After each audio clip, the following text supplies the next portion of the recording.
Hey all, this is episode 67 of Talk Wrestling. I come to you very humble today. I read the posts on YouTube and you guys are absolutely right. I was a grumpy bastard last show. So, I apologize. The reason I was so grumpy, A, I got some really bad questions and I was not happy with it. B, my son was having a bad day and he cried. And yes, he cried at an opportune time, but he still cried. And for those of you that said I was a bad father neglecting my child about the fact he was crying, my baby's mom was right there handling the situation. He just was having a bad day. So for those of you that talked about my neglecting as a parent, you can fuck off. But the rest of you, I apologize. I'm very sorry that I was such a grumpy bastard last show. No real excuses, to be honest with you. It's just a bad day. Bad day, long day before we taped, so I'm sorry. I'll try to be nicer in the future to those of you guys. I know you guys have made me. If it wasn't for you guys, I wouldn't have a show. So I do apologize very humbly. And let's move on from that. Before I get to the questions, let's talk briefly about Raw this past Monday. We have a new WWE champion in Randy Orton, fresh off losing the title to Batista a mere 8 days before. Batista's hurt. What a surprise. We'll get to Batista a little bit on this show. But Orton is once again the top. He's the man again. Not real surprised there. I am surprised about the new leadership of Raw in that Vince McMahon has apparently sold the brand to Donald J. Trump. Really? Donald Trump is back? Is he going to be on Raw every week? Of course not. That's so bad. Why would they? It's so foolish that if I did this. And I watched part of the video of Donald's thing, obviously pre-taped. Couldn't bother to be there live or do a live feed or anything like that. It's very, very poorly done. And I hope that they realize this is a bad idea and they just retract real quick and get away from it, because this is so bad for the company, so bad for Raw. You know, Raw's doing bad enough in the ratings as it is. It's the number one cable show, that's great, but they're still not doing what they should be doing for Raw. So hopefully they pull back on that. They have the pay-per-view again. The Bash is coming up very soon. Very brief break between pay-per-views again. I'm noticing that they have 3 weeks or 3 weeks, whatever it is, between the Bash and the last one, Extreme Rules. 4 weeks between the Bash and Night of Champions. Very, very convoluted, very, very quickly done. Hopefully they do things a little bit better in the near future.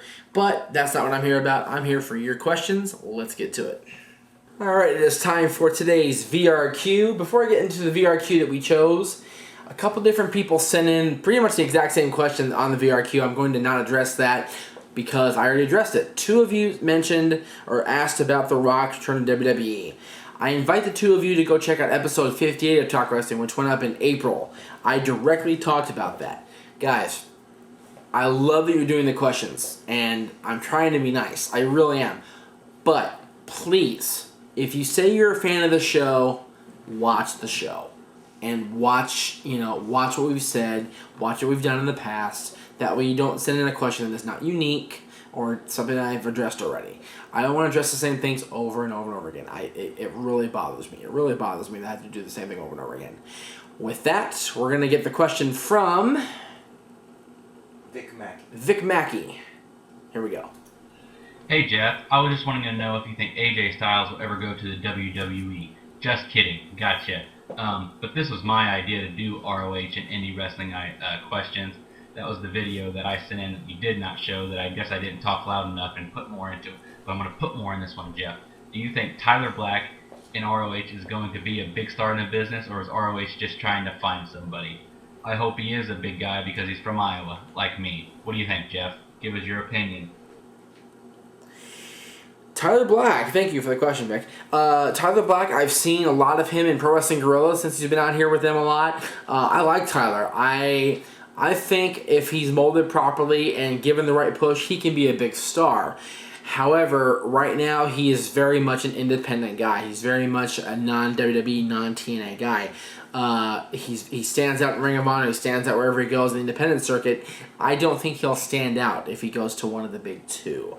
So with Tyler, he's very much he's very much better being a big fish in a small pond as opposed to being in the WWE cog or the TNA, shuffle being lost.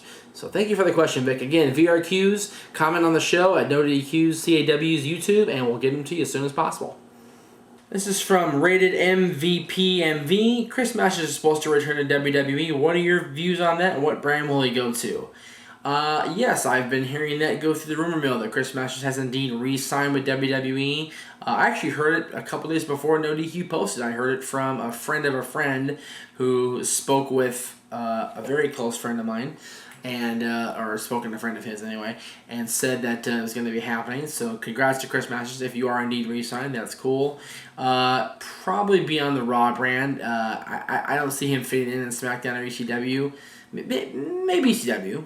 I honestly, he's very, very gimmicky, and Raw's the more gimmicky side, so, or ECW, so Raw or ECW for Chris Masters. If he does come back, that's great, like I said.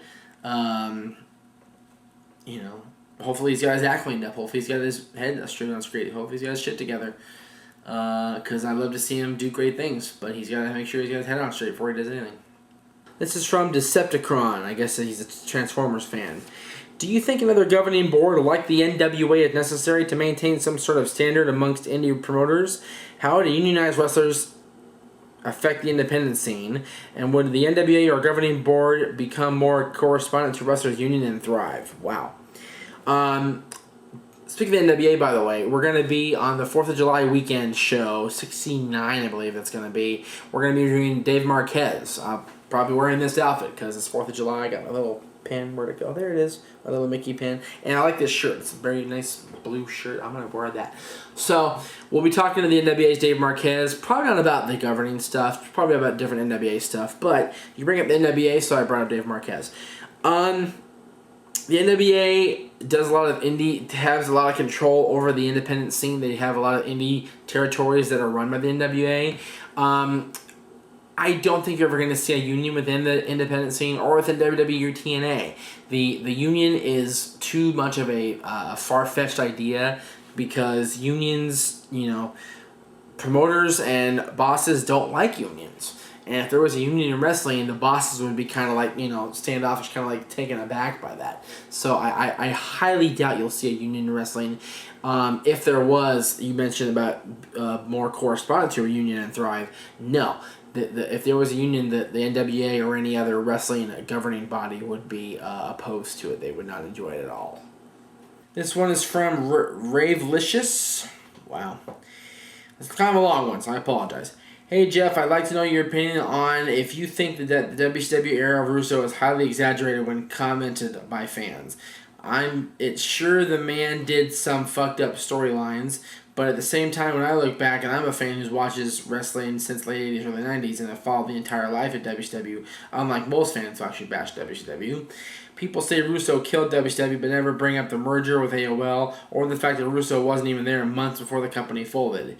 No one even mentions that some of the best matches of the company were actually with Russo in '99, and he actually got to push and elevate newer guys. Yes, Russo did put a lot of the guys that you never heard of before in the spotlight, but you also got to keep in mind he also kept the main event guys, the Millionaires Club guys, in that spotlight too. He and Bischoff both did that. I think that Russo coming to WCW did help quite a bit in the ultimate demise of WCW. He was not the main factor. The main factor, it's been said in every book, it's been said in everything, the main factor of the death of WCW was when Jamie Kellner took over for TBS and TNT and scrapped the shows from their lineup. That's exactly what happened. If WCW still had a cable television deal, they may still be around to this day and had not been bought by Vince McMahon. So, it all comes down to that. Russo did a lot to dig the grave, did a lot to kill the brand and make people not want to watch WCW, but so did Eric Bischoff. And so did, the bookers, Kevin Sullivan in the early part of 2000 and all those guys. Russo was not the only guy. He was a big part of it, but he wasn't the only guy. The fact that we're seeing a lot of the same mistakes made, I mentioned this on an earlier show, same mistakes made by TNA that WCW did is very telling. The fact that Russo was involved with both companies. So Russo was a big part of the death, but he was not the ultimate burial. This is from Slayer King 88. With the recent death of the Japanese legend Mitsuharu Misawa due to belly-to-back suplex he received, do you think the Japanese wrestling promotions are going to start banning moves and restricting their talent movesets, kind of like in WWE?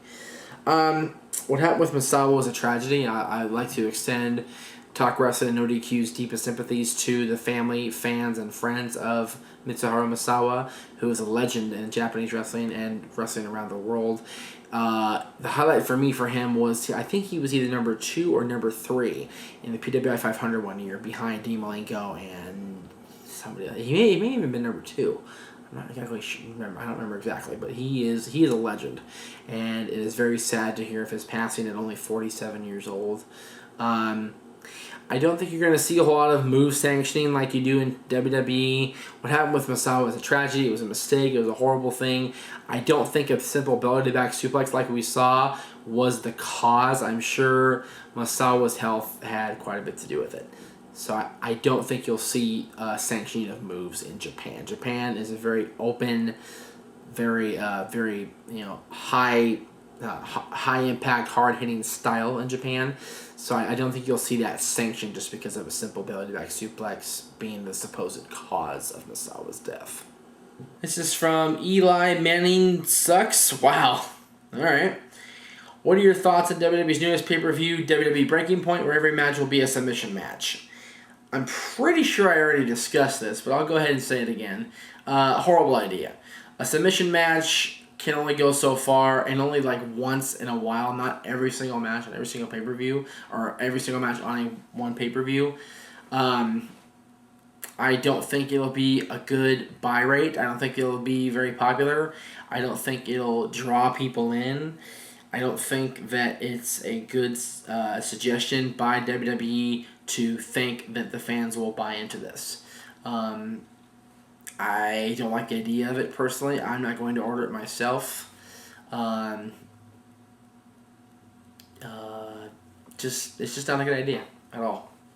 This is from WWF Head. Quick question. With Kennedy being released for being injury prone, how come Batista keeps getting returns when he seems to be injured more often than healthy? I would much rather watch Kennedy and Batista any day of the week, as he has so much more charisma, mic skills, and all-around talent. Just wondering why you think WWE are being so lenient with Batista but fire Kennedy. Well, again, we don't know the official cause of release for Kennedy. We don't know that yet, and we probably won't until he does an interview. So we'll see what happens with Kennedy. As far as Batista, I read in WWE Magazine, he's been with the company now 7 years. He's been injured. This time now makes his 6th time. That's an average of almost per year that he's been hurt. That's ridiculous that he still has a job. Batista is injury prone, much more so than a lot of these guys. But because he's a big animalistic sumbitch, he gets his job security, which I think is complete crap. Batista has no business being around. Now, the wrestling survey I put up, I prefer him over John Cena. However, he's still injury prone. He's still very much a guy who's going to get hurt more often than not, and really has no place in the company, because all he does is, gets pushed to the moon, and then he gets knocked down a peg or two for bicep or tricep or some sort of injury. It's ridiculous that he's hurt this much. It's sad. It's horrible. And I feel bad for the guy, but at the same time, as a fan, I don't like seeing somebody get hurt over and over and over again and still have a job. As a fan, I want to see the people I root for stay on TV and stay on the circuit, stay on pay-per-views. So I think if Kennedy was fired because of his injury proneness, then it's bullshit that he's gone and Batista's still around. One Barcelona fan, in your opinion, who is the true Mr. WrestleMania?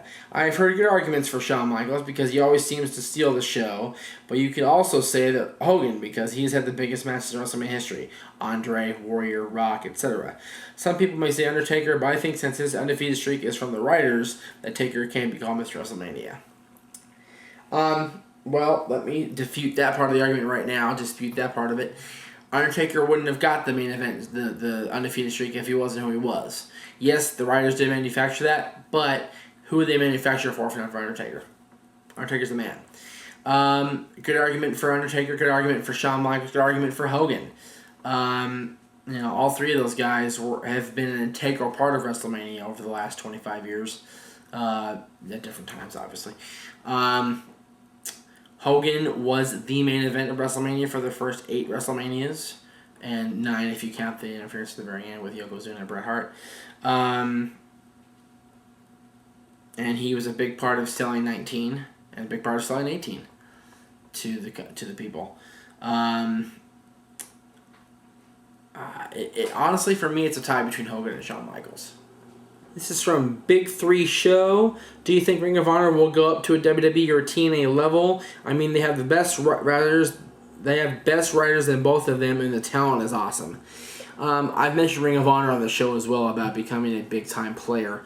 They have a TV deal with HDNet, I believe, but HDNet isn't in every market, so they're kind of limited what you see.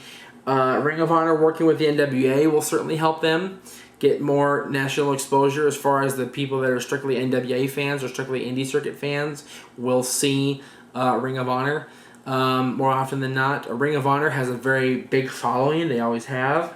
But I don't ever see them becoming a WWE or a TNA. Let's be honest, they're an alternative product. They have a they book mainly out of where they book out of the Northeast. And for them to expand like that would cost them a whole lot of money that they're not willing to spend. I don't blame them. I wouldn't either. They're not going to become one of the big. They're not going to become a big 3. I don't think that's ever going to happen. This is from Tyler. I love this show. I watch it every week. I feel you have great insight on the wrestling world. The question I want to ask you is, how do you feel about the championship picture right now in WWE? I feel it is kind of screwed up. The first time Batista is champion, he is injured. CM Punk stole the title from Jeff Hardy. Nothing against Punk, but I think that was plain wrong. Dreamer seems to be the only title holder who's having a nice start. Well, Punk proved himself Monday night by defending the title against Edge and Jeff Hardy, both of them in the triple threat match, and coming out on top. Batista was hurt going into the title match. They just wanted to have a clean victory. Vince wanted a clean victory in the cage match, so Batista won. But they got the belt off him pretty quick. And they did the injury very well. The injury storyline very well. I am okay with Orton being champion. I like Orton. I like CM Punk being world champion, even though I'm not, the biggest CM Punk fan because of how he, dealt with fans when he was on the indie circuit. Not the nicest guy. And Dreamer, of course, Dreamer's sentimental favorite. I love Tommy. I've always liked Tommy. Great guy, great human being, great person, great man to represent ECW. If it was still ECW. The fact that he's representing the new ECW kind of is like, okay. The last ECW original is the ECW champion. That's great, but, I don't know. I think the title picture overall is very skewed. I said this before, I'll say it again. The titles are mere props, and the title pictures are very, very convoluted. But, time will tell if they can clean it up. This is it for Talk Wrestling. Thank you very much, all 7,200 plus of you who are watching on YouTube and subscribing to the page. We're over 7,000. Yeah, baby. 7,200 and going strong. Those of you that know that you have friends who like wrestling, watch wrestling, but don't know about us, Twitter it, Facebook it, MySpace it, whatever you want to do. Get the word out there about Talk Wrestling. Subscribe on YouTube. You can also follow us on MySpace at myspace.com/NoDQTalkWrestling. You can follow NoDQ Twitter at twitter.com/NoDQ_DOTCOM. Facebook, the link's on the page on the MySpace. I'll give it to you guys at the end of the show. Or Aaron can flash it if he really wants to. If not, then I'll just give it to you on the MySpace page when I post it. But you can follow us on Facebook, MySpace, Twitter. If you have mobile Twitter, mobile Twitter, that shit. I'm a mobile Twitter now, baby. I love it. My Facebook page. I want to bring this up. My Facebook page is for me. My Facebook page is for people that I actually know, people that I've known for a long time. I people from Elma just go on there. It's not really for the fans. So if you're going to friend me on Facebook, I'm sorry, I'm not going to accept the request. If it makes me a dick, it makes me a dick.